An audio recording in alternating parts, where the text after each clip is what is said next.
రైతుల యొక్క పరిస్థితి అగమ్య గోచరంగా ఉంది.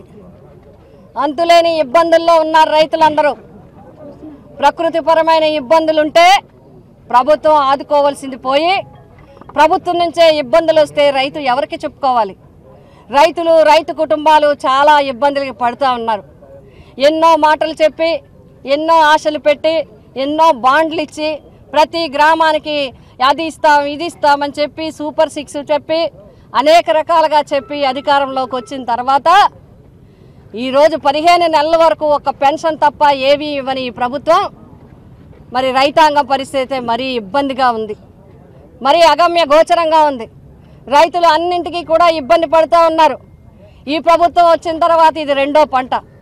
మొదటి పంటకి మనం చూసాం, చాలా ఇబ్బందులు పడి పంటలు వేసి ఆరుగాలం కష్టపడి రైతులందరూ కూడా చిన్నకారు రైతులు, కౌలు రైతులు, అన్ని పంటల రైతులు, వ్యవసాయ ఉద్యాన అన్ని రకాల ఆకుకూరల దగ్గర నుంచి కాయగూరల దగ్గర నుంచి అన్ని వెరైటీల మరి పంటలు పండిస్తే మనం చూసాం. మిర్చికి లేదు, పొగాకుకు లేదు, మొక్కజొన్నకు లేదు, వేరుశనగకు లేదు, వరికి లేదు, దేనికి కూడా గిట్టుబాటు ధర లేదు. కొనే యంత్రాంగం కూడా నిర్వీర్యాన్ని చేశారు. ఎక్కడా పర్యవేక్షణ లేదు. ఎక్కడికక్కడ కూడా చాలా పకడ్బందీగా మరి వైఎస్ రాజశేఖర రెడ్డి గారి నుంచి మనం చూస్తే, అందుకే ఆయన రైతు బంధువు అంటారు.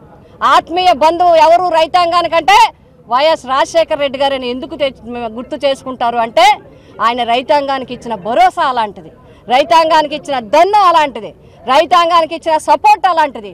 అలాగా పరిపాలనలో మాటల్లోనే కాదు, ముఖ్యమంత్రిగా అధికారంలోకి వచ్చిన తర్వాత కూడా రైతాంగానికి వెన్ను దన్నుగా నిలబడ్డారు వైఎస్ రాజశేఖర రెడ్డి గారు. ఆయన ఆశయాలకు అనుగుణంగానే వైఎస్ జగన్మోహన్ రెడ్డి గారు కూడా దేశంలో ఎక్కడా లేని విధంగా రైతాంగానికి ఒక సెంటర్ ఒకటి ఉండాలని ఆలోచన చేసి ప్రతి సచివాలయానికి ఒక రైతు భరోసా కేంద్రం పెట్టి అక్కడ ఈ క్రాప్ని అంతా కూడా చేయించడం, అదేవిధంగా ఇన్పుట్ సబ్సిడీ కానీ, ఇన్సూరెన్స్ కానీ అన్నీ కూడా రైతాంగానికి అందించడం, ఎరువులు, పురుగు మందులు, రైతుకి ఏ ఇబ్బంది వచ్చినా కూడా వ్యవసాయ శాఖ అధికారులు తక్షణం స్పందించే విధంగా ఒక కార్యాచరణ తీసుకుని అమలు చేసి చూపించడం జరిగింది వైఎస్ జగన్మోహన్ రెడ్డి గారు.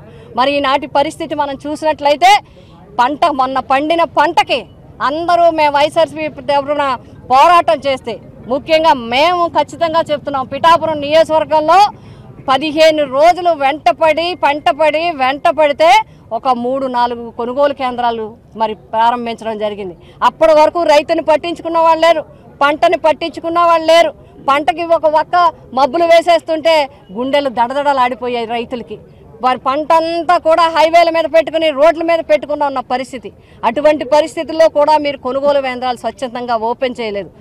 కొనుగోలు కేంద్రాలు ఎక్కడో ఓపెన్ చేశామంటే ప్రతి రకంకి కూడా బస్తాకి 500 రూపాయలు చొప్పున ప్రతి రైతు నష్టపోవడం జరిగింది.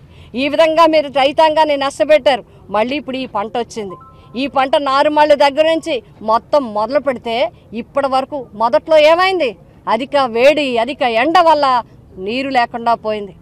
పిఠాపురం అది పీబీసీ కానీ, లేకపోతే ఏలేరు కానీ, గోదావరి కానీ ఎక్కడ చూసినా రైతాంగం వర్షపాతం తక్కువగా ఉండడం వల్ల మరి చాలా ఇబ్బందులు పడ్డారు. అది అయింది, ఏదో నారుమళ్ళు మొదలు పెట్టారు అని అనుకుంటే ఈరోజు యూరియా కొరత. ఈ మధ్యకాలంలో ఎప్పుడు కూడా యూరియా కొరత లేదు. రైతుకి ఏంటి అలవాటు? ఏ కౌలు రైతు కావచ్చు, సన్నకారు కావచ్చు, చిన్నకారు కావచ్చు, ఎవరైనా సరే పొలానికి పోతూ ఎరువు బస్తా తీసుకుని జల్లేసి చక్కగా వ్యవసాయాన్ని చేసుకునే పరిస్థితుల నుంచి ఈరోజు రోజంతా మానుకుని రోజుల తరబడి సొసైటీల దగ్గర లైన్లో నిలబడే పరిస్థితి ఈరోజు ఈ ప్రభుత్వం తీసుకొచ్చింది. ఇదేనా కూటమి ప్రభుత్వం యొక్క సుపరిపాలన? ఇదేనా సూపర్ 6 ఇచ్చే పరిపాలన అడుగుతా ఉన్నాం. మేము ప్రశ్నిస్తూ ఉన్నాం, రైతాంగానికి ఎందుకు ఇన్ని కష్టాలు పెడుతున్నారు? మీరు పర్యవేక్షణ చేయలేరా? కేంద్రంలోనూ రాష్ట్రంలోనూ మీరే భాగస్వాములై 3 పార్టీలు కలిసి కూటమిగా ప్రభుత్వాన్ని ఏలుతున్నారు కదా, ఎందుకు మీరు కోఆర్డినేషన్ చేయలేకపోతున్నారు? ఎందుకు కొనుగోలుదారులతో మీరు మాట్లాడలేకపోతున్నారు? ఎందుకు షాపుల వాళ్ళతో మీరు మాట్లాడలేకపోతున్నారు? ఎందుకు ఇవన్నీ ఇచ్చి అధికారులు పర్యవేక్షణ పెట్టి చేయించలేకపోతున్నారు? ఈవేళ మీ వల్ల బ్లాక్ మార్కెట్లో యూరియా వెళ్ళిపోయే పరిస్థితి ఉంది. రైతాంగానికి ఒక ఎకరాకి 2 నుంచి 3 బస్తాలు కావలేస్తే అర బస్తాతో సరిపెట్టుకోండి, లేదా బస్తాతో సరిపెట్టుకోండి అంటున్నారు. మీరు ఒకవేళ ఏ సొసైటీ కన్నా స్టాక్ వస్తే 4వ వంతు మాత్రమే రైతుకు వస్తుంది. అది కూడా ఒక్కొక్కరికి ఒక్కొక్కటి, ఒకడు పాస్ పుస్తకం తెచ్చుకోమంటారు, ఒకళ్ళు ఆధార్ కార్డు తెచ్చుకోమంటారు, ఒకరు కౌలు రైతు కార్డు తెచ్చుకోమంటారు. రకరకాలుగా ఇబ్బంది పెట్టి ఆ 3 వంతులు ముప్పు తిప్పలు పెట్టించే పరిస్థితి. మరి మిగతా ముందు 3 వంతులు ఎక్కడికి వెళ్ళిపోతుందంటే కూటమి నాయకులకి వెళ్ళిపోతున్న పరిస్థితుల్ని రైతాంగమే స్వయంగా మాకు అందరికీ కూడా చెప్తా ఉన్న పరిస్థితి. కొన్ని చోట్లేమో బస్తాకి 100 నుంచి 200 వేసి బ్లాక్ మార్కెట్లో అమ్ముతున్నారనే పరిస్థితి. ఇవన్నీ కూడా తక్షణం వెంటనే ఈ ప్రభుత్వం రైతాంగానికి నిజంగా కూడా రైతాంగాన్ని తప్పకుండా ఆదుకోవాలి. ఆదుకోకపోతే ఇంకా తీవ్రతరమైన ఉద్యమం వైఎస్ఆర్సీపీ చేస్తుందని చెప్పి మేము తెలియజేస్తున్నాం. అంతేకాదు రైతుకి ఇన్ని కష్టాలు పడుతున్న పంట పండించడానికి రైతుకి మీరు ఇన్సూరెన్స్ కట్టాలంటే ఇదివరకు ప్రీమియం ప్రభుత్వం చెల్లించేది. ఎక్కడ ఏ ఇబ్బంది వచ్చినా వర్షాభావం కావచ్చు, తుఫాను కావచ్చు, వివిధ రకాలుగా పంట నష్టం వస్తే వెంటనే మరి ఇన్పుట్ సబ్సిడీ ఇచ్చేది. ఈ రోజుకి ఇన్పుట్ సబ్సిడీ లేదు. పైగా ఇన్సూరెన్స్ని ఎకరానికి 750 రూపాయలు చొప్పున మీరే చెల్లించుకోండి. చెల్లించుకుంటే మీకు ప్రీమియం వస్తుంది, లేదంటే ప్రభుత్వానికి బాధ్యత లేదని బాధ్యతారాహిత్యంగా ఈ ప్రభుత్వం మాట్లాడుతుంది రైతాంగంతో. అన్నదాత అన్నం పెట్టే అన్నదాతతో మీరు పర్యాచకాలు ఆడుతున్నారు, మరి వాళ్ళని ఇబ్బంది పెడుతున్నారు. ఇది తగని పని. తక్షణం మీరు ఇన్సూరెన్స్ని కూడా ప్రభుత్వమే ప్రీమియం చెల్లించాలని చెప్పి వైఎస్ఆర్సీపీ పార్టీ డిమాండ్ చేస్తూ ఉంది. ఇన్పుట్ సబ్సిడీని తక్షణం ఇవ్వాలని డిమాండ్ చేస్తూ ఉన్నాం. అంతేకాదు బ్లాక్ మార్కెట్ని వెంటనే ఆపి ఫ్రీ చేయండి, మాట్లాడండి కేంద్రంతో అధికంగా వచ్చి ఎంత పంటకి ఎంత కావాలంటే యూరియా తెచ్చుకోలేకపోతే ఇంక మీరేం పరిపాలన చేస్తారు? మాటల్లోనైనా ఈ ప్రభుత్వం పాలన చేతల్లో కనిపించట్లేదా? ఒక పక్క విద్యా వ్యవస్థ అంతా పోయింది, ఒక పక్క వైద్య వ్యవస్థ అంతా పోయింది, ఈ పక్క రైతాంగానికి అందరికీ అన్నం పెట్టే రైతాంగానికి కూడా ఇన్ని రకాలుగా ఇబ్బందులు పెట్టడం కరెక్ట్ కాదు. అందుకే మేము అంటున్నాం ప్రస్తుతం ఈ పంటకి కావలసింది మొదటి ఫేజ్లోనే మీరు సరిగా ఇవ్వలేదు, ఇంకా 2-3 ఫేజుల్లో ఏమి ఇస్తారు? పంట అంతరికి యూరియా ఎక్కడ తెచ్చిస్తారు?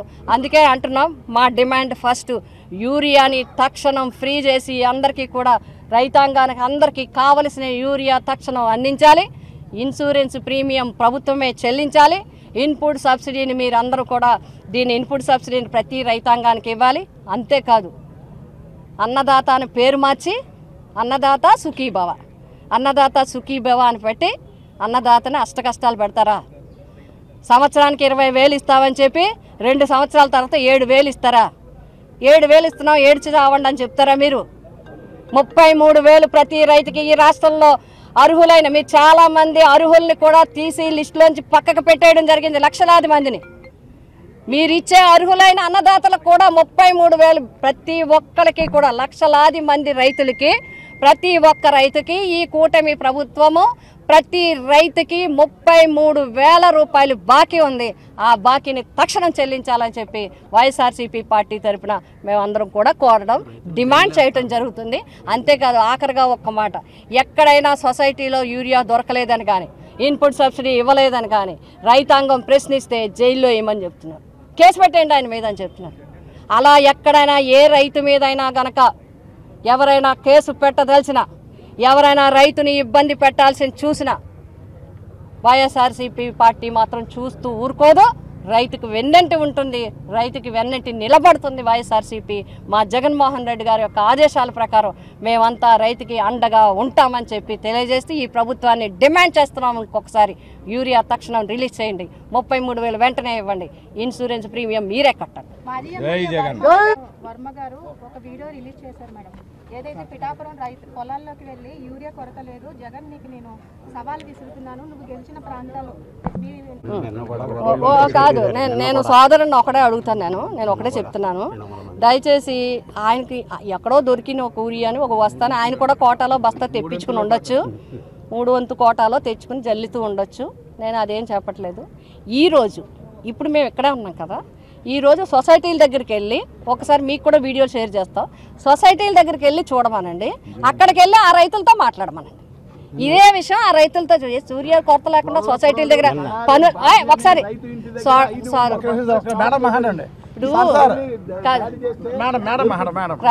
ఇప్పుడు కొరత లేకపోతే ఒక ప్రశ్న వేయమనండి, ఆ లైన్లోకి వెళ్ళి ఇప్పుడు లైన్లో ఉన్న రైతుల దగ్గరికి వెళ్ళి యూరియా కొరత లేకుండా పనులు మానేసుకొని మీరు సొసైటీల దగ్గర లైన్లో ఎందుకు నుంచున్నారని వాళ్ళని ప్రశ్నించమనండి. సమాధానం వేస్తుందో అక్కడి నుంచి అదే వీడియో తీసి పెట్టమనండి. దేంట్లో అంటే రికార్డులు అయిపోయి ఉండొచ్చు, శాంక్షన్ చేసేసామన్నారు, బట్ పనులు మాత్రం అవ్వలేదు. ఎక్కడికక్కడ ఇబ్బంది. అందుకే మనకి ఏలేరికి కూడా ఆయకట్టు శివారును ఉండడం వల్ల మనకి ఎందుకు ఇబ్బంది ఎక్కువ వస్తుంది అంటే సరైన వర్క్స్ జరగకపోవటం వల్లే నీటికి ఇబ్బంది వస్తుంది. ఇదంతా కూడా పూర్తిగా అవాస్తవం. ఎవరైతే మన చైర్మన్ గారు ఉన్నారో వారిని ఒక్కసారి పర్యవేక్షణ చేసి ఎక్కడెక్కడ పనులు అయినాయో నేమ్ వైజ్ పేపర్కి ఇవ్వనండి. అది రైతాంగానికి అర్థమవుతుంది. మేడం ఫైనల్ గా ఈ రోజు రేపు 50,000 మెట్రిక్ టన్నుల యూరియా అయితే మా ప్రభావం చెప్పుకోవడానికి మేము పనిచేయట్లేదు. మా రైతుకు న్యాయం జరగాలనేది మేము పోరాటం చేస్తున్నాం. అది మా ఖచ్చితంగా మీకు అమ్మ తల్లికి వందనం ఇచ్చారంటే ఎప్పుడు ఇచ్చారు? వాళ్ళ సూపర్ 6లో హామీగా ఇవ్వాలంటే మొదటి సంవత్సరం ఇవ్వాలి, ఇవ్వలేదు. వైఎస్ఆర్సీపీ పోరాటం చేస్తే 15 నెలల తర్వాత ఇచ్చారు. బస్సు ఎప్పుడు ఇచ్చారు? వైఎస్ఆర్సీపీ పోరాటం చేస్తే 15 నెలల తర్వాత ఇచ్చారు.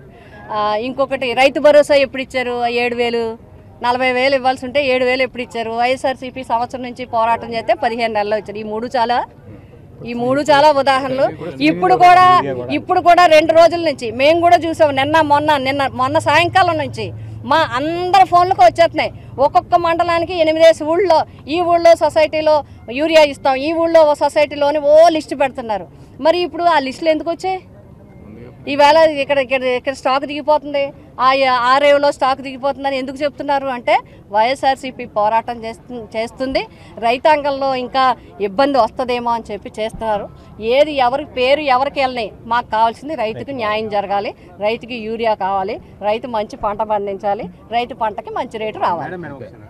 సంబరాలకే ఉంది, పని చేయాలంటే కష్టం, కానీ సంబరాలు జరుపుకోవడానికి ఎవరికి కష్టం అండి? సంబరం ఎవడైనా జరుపుకోవచ్చు. అంటే పని చేసి సంబరాలు జరుపుకునే వాళ్ళు కొంతమంది ఉంటారు, పని చేయకుండా సంబరం. ఇప్పుడు ఏది మేము చెప్పినట్లో మీరు ఇచ్చిన సూపర్ 6లో నేను ఒకటే ప్రశ్నిస్తున్నాను. బాండ్ ఇచ్చారు మీరు, యూఆర్ హెల్డ్ రెస్పాన్సిబుల్.